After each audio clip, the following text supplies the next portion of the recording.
Hello and welcome, my friends and viewers, to this week's episode of Legendlore, where I draw and talk about monsters, characters, gods, and other things from D&D 5th edition, all while giving a small but quickly digestible history about them. Together we go over their origins within the game, how they're utilized in the modern edition, and how you guys can utilize them in your own games. This week, we'll be covering our first ever third-party class for 5th edition from the folks at the tabletop production company MCDM. That being the seal-conjuring, flame-wielding Hell Knight Legionnaire known as the Illrigger. In terms of themes and fantasy, the Illrigger is the classic Knight of Hell archetype, similar to a Fiend Warlock but seemingly more higher on the food chain. In the MCDM fiction, they each swear profane oaths to the archdevils of the lower planes, and serve them individually when it suits them. But when push comes to shove and dangers like angels, demons, or even extremely powerful adventurers pose a danger to the hells as a whole, all Illriggers unite under the banner of Asmodeus into a single deadly hammer of infernal might. This class is very intricate and allows for some great customization, but does require a larger deal of tracking and bookkeeping than what most people are used to for 5th edition, as is the case with many of MCDM's third-party classes, which seek to add more customization and utility to the game overall. I've included a link in the description for people who are interested in picking it up, and I should also say that this is not a paid promotion. I just really like the class and what it offers. But with that said, let's jump right in. Illriggers have a 1d10 hit dice, have proficiency in Constitution and Charisma saving throws, can wear light and medium armor as well as wield simple weapons, martial weapons, and shields.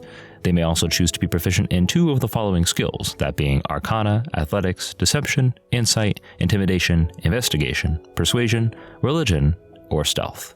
Moving on to the class abilities, at level 1 you get Baleful Interdict and Forked Tongue. Forked Tongue is simple but effective, allowing you to read, write, and speak Infernal, as well as being able to speak 2 additional languages but not being able to write or read them. Each long rest you can replace one of these languages with another, and at 9th level you learn an additional language as well as getting advantage on insight checks to suss out the intent of other creatures. Baleful Interdict, on the other hand, is the Illrigger class's bread and butter. Once on your turn, you can place an infernal seal on a target within 30 feet, either purely as a bonus action or as a part of a weapon attack that you make when you take the attack action. The seal lasts up to 1 minute or until burned, and you can burn seals whenever a creature other than you successfully deals damage to the target of your seal, so long as you're still within 30 feet of them.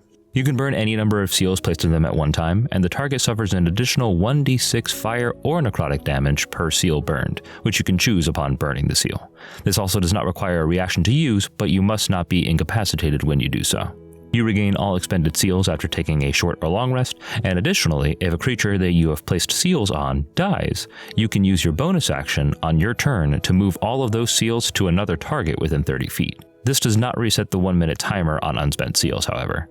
The number of seals that you can cast and the amount of damage you deal by burning them increases as you gain more levels in the Illrigger class, and eventually some effects will require your target to make a Baleful Interdict saving throw, the DC of which is determined by 8 plus your proficiency bonus plus your charisma modifier, similar to a spellcasting save for, say, a sorcerer, bard, or paladin. At 2nd level, you get Combat Mastery and Interdiction. Combat Mastery is essentially your fighting style for your Illrigger, and you're able to choose from Bravado, Brutal, Inexorable, Lies, Lissom, and Unfettered.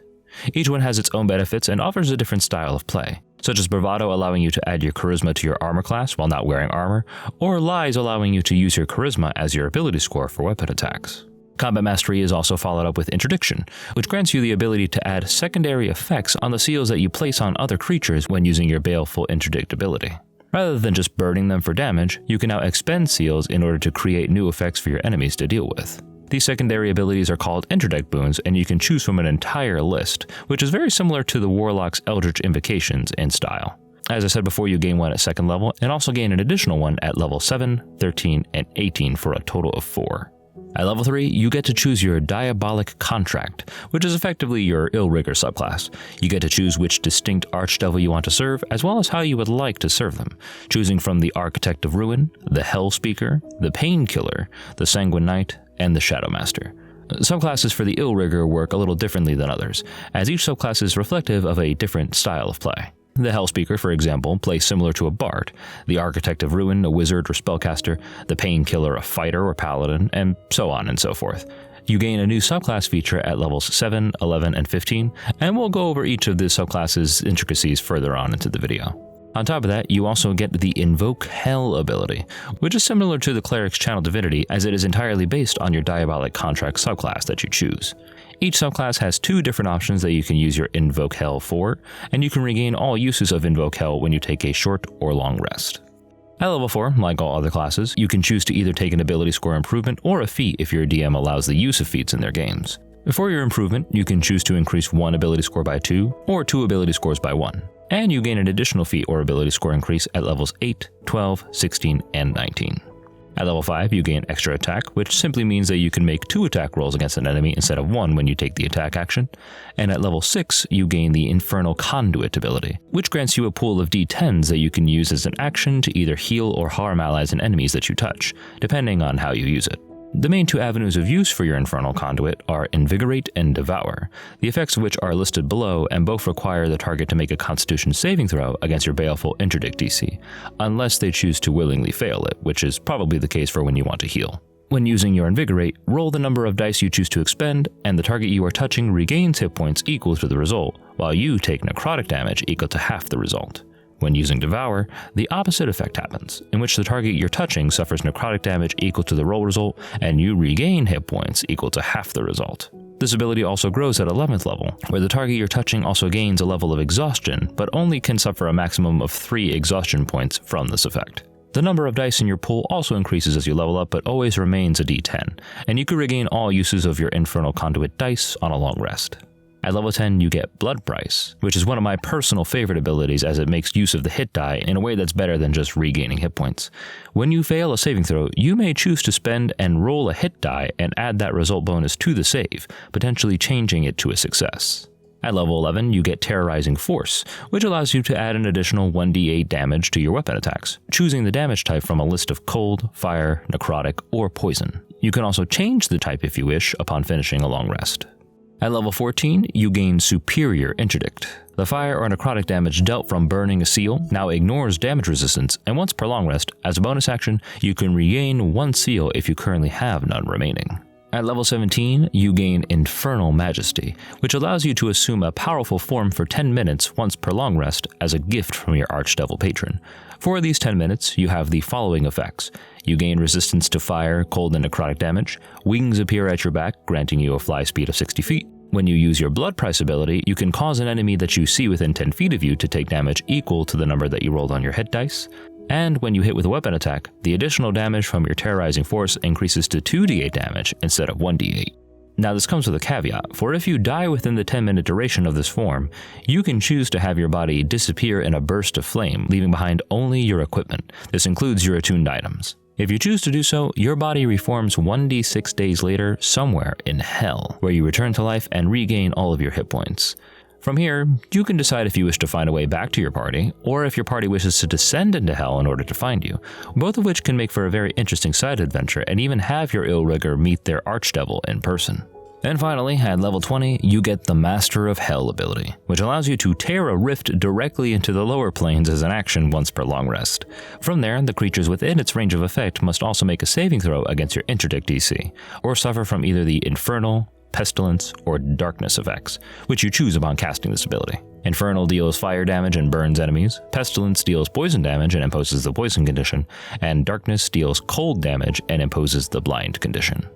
So as you guys can see, the Illrigger is very much a jam-packed class with a little bit of everything. Between the interdict boons, combat masteries, and subclasses, it really allows you to craft your own distinct Knight of Hell, which I really appreciate given 5th edition's heavy focus on simplicity. Speaking of subclasses, there are 5 diabolic contracts that you can choose from, each one drawing upon a different archetypal aspect of play. First off, we have the Architect of Ruin, which is the Illrigger spellcaster, capable of calling upon the forbidden arcane secrets of hell, and expending spell slots in order to regain interdict seals, and vice versa, almost similar to how the Sorcerer can use sorcery points to regain spells as well as the opposite. The Hell Speakers are the Bards of Hell, masters of deception who are capable of charming enemies into allies, using seals to weaken others against their mental manipulations, and empowering the attacks of their allies for a small price. The Painkiller, which is one of my favorite Illrigger subclasses by the way, are the martial champions of hell, wielding giant weapons and heavy armor, force choking their enemies before slamming them into walls, and eventually being able to burn their seals to turn regular hits into criticals. The Sanguine Knight, which is another favorite of mine, is the support manipulator subclass of the Illrigger, similar to a cleric or druid. Their seals allow them to bolster allies with temporary hit points, cure conditions, and they can steal the bonuses of their enemies and apply them to their allies through their use of blood magic. And finally, the Shadow Masters are the rogues in Hell's retinue, using their seals to grant themselves advantage on attack rolls, turning invisible, and conjuring waves of darkness to escape or take on waves of enemies on their own terms. The Illrigger's focus on using seals and being able to place it on multiple enemies at a time, as well as the subclass's various implementation of how to use these seals, makes the Illrigger a great class to be able to fill any role depending on what the party needs. Obviously, you'll need to work on to why your Illrigger would join a heroic party in the first place. That really depends on if you're playing a heroic game or not. With that said, here's a bit of advice when it comes to playing Illriggers. If it hasn't already been obvious, the Illrigger's fantasy archetype is that of the evil Dark Knight, the agent of the devil, the necessary evil that the party must turn to whenever their heroics are not enough to get the job done. Now, despite them serving different sides, it's actually very easy to get an Illrigger to work alongside a party of traditional heroes, so long as they work towards a common goal and conduct themselves with the charisma and masterful gallantry that is expected from the devils of the world. An Illrigger will offer their services, but never push, as too heavy a hand can cause heroic types to push back and cling harder to their lofty ideals. But once they see how well you interrogate those bandits, or how you save them from a grisly fate by the use of your dark powers, perhaps you can pique their interest and maybe even convert them into your service. This can make for a great push and pull relationship with the other NPCs and is fertile ground for interesting roleplay, so long as you, the player, understand that Illriggers are not the guy in the hood brooding in the corner.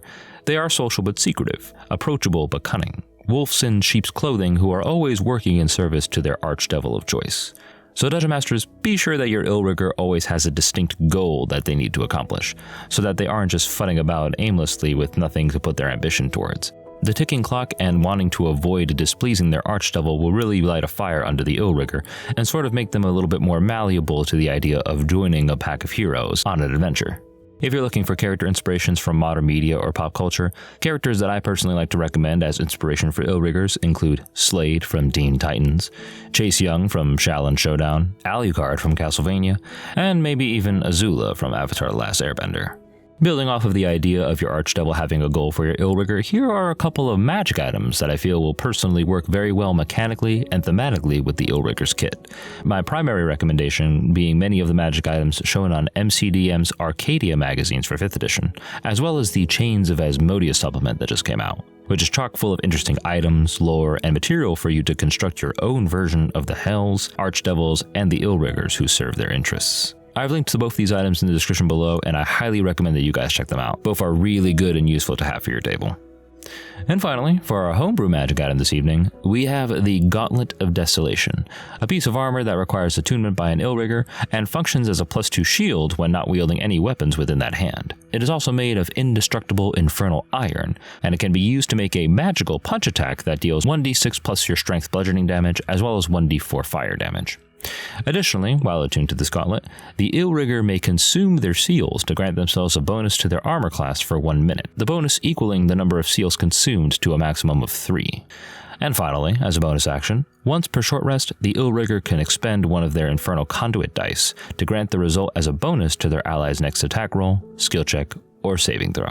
It's a rather simple item just to give you a few more smaller options in regards to how to spend your seals and your Infernal Conduit dice. I've included the item stat block in the description below. And with that, that's our coverage of MCDM's third-party class, the Illrigger, everybody. I want to thank all of you guys for watching. This is the first time that I've ever done something that is out of WotC's repertoire, and I really hope that you guys enjoy it. MCDM is a great company, and I wholeheartedly support everything that they're doing, and I really want to kind of expand out to third-party classes and give them a little bit more time in the spotlight. If you guys enjoyed the video, please like, share, comment, and subscribe, and press the little bell icon to be notified of future videos. If you guys want a chance to vote on the content that comes out over the channel, please head over to the community tab. We also have other stuff over there such as art sketches, posts, progress, and even a new homebrew supplement that I've developed myself, the Hexblood's Handbook, which offers 5 new subtypes for the Hexblood ancestry within 5th edition. It's completely pay what you want, but any amount would be deeply appreciated. Players, please let me know if you guys have ever been able to run an Illrigger in your games. And Dungeon Masters, I would like to know how exactly you guys like to depict the lower planes and the hells in your own individual worlds. And also please let me know what other stuff you guys would like to see in upcoming videos. But until then, I'll see you guys next time.